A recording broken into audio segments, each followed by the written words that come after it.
Hello everyone, good day.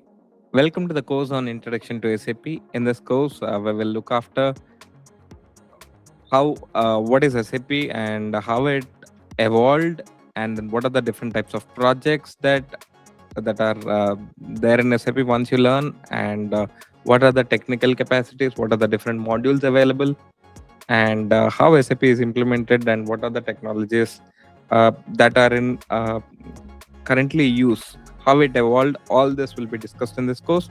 Now let's start with first introduction to SAP. What is SAP? So you might have heard about this word from many of your friends and family, saying that this is a career in SAP is good and all such words. But what is SAP actually is? So to give a simple example and analogy for understanding, let's take a mobile phone. So whenever you buy a mobile phone from the market, and then it's a brand new and it doesn't know who bought it, so X or Y, so their details of initial setup has to be done.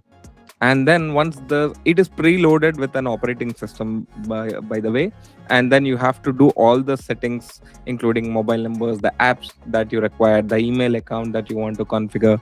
So, and then it will be tailor made for you. So you can do the language setup. Basically, you can do it in English, you can do it in Spanish, you can do it in German, you can do it in many other languages, and you can access the same mobile phone in multiple languages, right? And this mobile phone is used for day-to-day day-to-day activities. As an individual, it is going to be called as a personal gadget. Now imagine a personal gadget for a conglomerate company or a business. You have one such software which will drive the business operations, and the answer is SAP. For example, in every organization you'll have so many departments. You'll have finance, you'll have sales, you'll have marketing, you'll have materials, have production planning, plant maintenance, all this into operations, and then you'll have customer relationship management, supplier relationship management, and there are host of things that you have to check, do, like quality management, logistics, many. And to handle these many departments in an organization, to transfer the information from one department to another department, and to work, everyone has to work in sync. You need an application which can drive the entire organizational activities. And in the market, the one which can do very well is SAP. Are there no other softwares in the market? Yes, there are other softwares also. The competitors for SAP are like Oracle, Microsoft Dynamics 365, and many more. If you take smaller companies, like you have your Odoo, Zoho, you have many softwares available in the market. But the global competitivity and the capacity to handle multinationals operations is the name hold for SAP. If you take the success rate of SAP has around 4,40,000 customer base across the globe, and if you take global top 2,000 companies, 97% of them are using SAP. That's an outstanding record. That is the huge. So if you are planning to start a career in SAP, yes, it's a good choice. And when 97% of the global conglomerates, top 2,000 companies across the globe are using SAP, that means SAP is very widely recognized. And if your dream job is to get landed in any of the MNC companies, then SAP works as a gateway to explore opportunities. Okay, good. This is fine, but why all of a sudden there is a lot of trends, uptrend in SAP market? What's happening actually in SAP? We all know organizations, they won't use a single software for their day-to-day operations or activities to be handled across the organization. They will use multiple other softwares. In the backend, the data will be integrated. Whatever is required, they will integrate everything to SAP systems in the backend, mostly which are financial in nature and all, will be definitely integrated to SAP for sure. Because SAP is known for its consolidation capacity. Okay, so now let's break it down further. So, what happened across the globe? SAP is there for quite a long time now. It's around 54 plus years. SAP is here, and what is all of a sudden uh, so hyped about this SAP market is the industry itself is evolving. We all have seen industries are evolved from this industrial 1.0. So where the countries which are producing or companies which are doing agri produce, they used to be the number one. And over a period of time, agriculture has is has become a day-to-day practice, and the new thing that is industrialization, the one who can manufacture the products, the whatever the raw material that is produced from agri, if it is processed, and who can process that was number one. That is your industrialization, that is 2.0 era. And then came, okay, so now by now industries have equipped with this manufacturing, they know the capabilities, but where is the growth? Where can you sell these products? If you want to sell the products, you have to sell to larger customer base. When can you reach to larger customer base? When you can efficiently manage the operations, that is where you need scaling. And businesses adapted to computers. Computers came into the life, and then over a period of time, computer has become a household name for the industry, where for every activity in the organization that is performed, we were using computers. That's where you record each and every information in the computer applications. So there are many household applications we all know, and many programming languages that will drive these applications, and that is all known to us. It's a known fact. This is industrial 3.0. Companies have scaled up.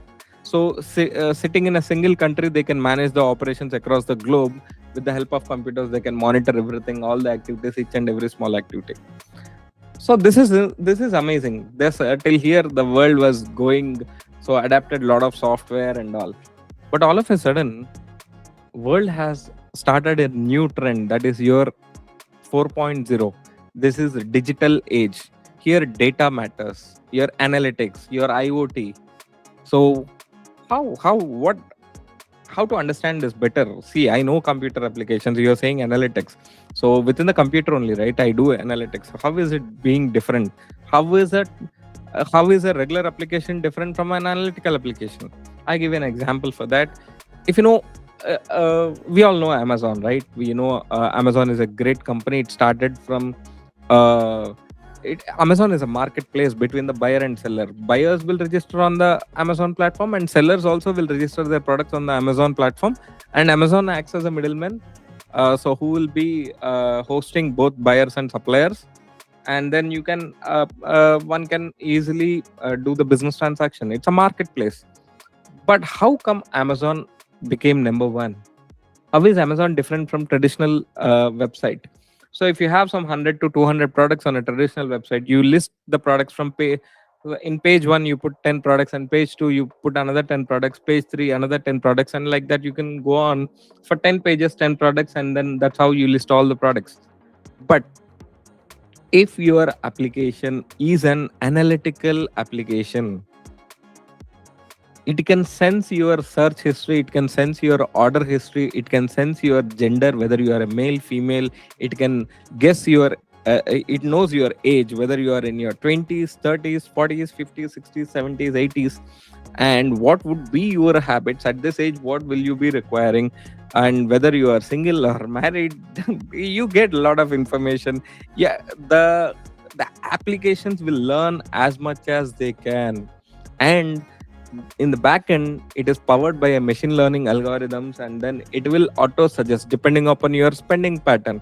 So there is an individual who spends every month some $500 or $100 on an Amazon, and there is another person who spends some $6,000 $7,000 on an Amazon. So depending upon their spending patterns, the range of products that they are buying, Amazon will try to suggest the products in that range. It can satisfy the person who is doing $500 buying on Amazon every month, and then it can also satisfy the customer who is doing $5,000 of purchases from Amazon every month. The tailor-made solutions are the new era, and this is how Amazon has positioned itself as today's global top 5 company. So imagine, the beauty is, if you just rely on a traditional transactional website which is listing down all the products, if you have to search a product, it's very difficult for you to navigate through all the 10 pages of products that are listed. But Amazon, you just mention the keyword, and even before you have multiple thoughts about it, and you might have searched it on Google, but it will be listed on your Amazon as well. That's how this Amazon has grew. So this is the beauty of analytical application. And imagine what's it gonna do. This analytical features, imagine if you apply to SAP. Imagine SAP interacting with third-party softwares across the organization seamlessly, continuously, for an decision purpose, driven by your SAP Joule, which is an SAP AI, and you powered by the technology of SAP BTP, and that's going to be mesmerizing, right? So it can give a lot of advanced, and it will improve the efficiency by 20 to 30% minimum on an average is what industry is expecting. So that boost is going to bring a lot of profits for company. This is the reason. So there is a birth of new software for this in 2015 called SAP S4 HANA. The traditional application, transactional application, was SAP ECC, Enterprise Central Component, and that was a transactional application. And SAP launched their latest application called SAP S4 HANA. HANA stands for Highly Analytical Application, and it gives a lot of digital power for the organizations to drive forward with better decision making. So in the next topic, we'll be discussing about types of projects in SAP, and what are the roles of once you learn SAP, where do you end up working. So we'll discuss those details. Thank you.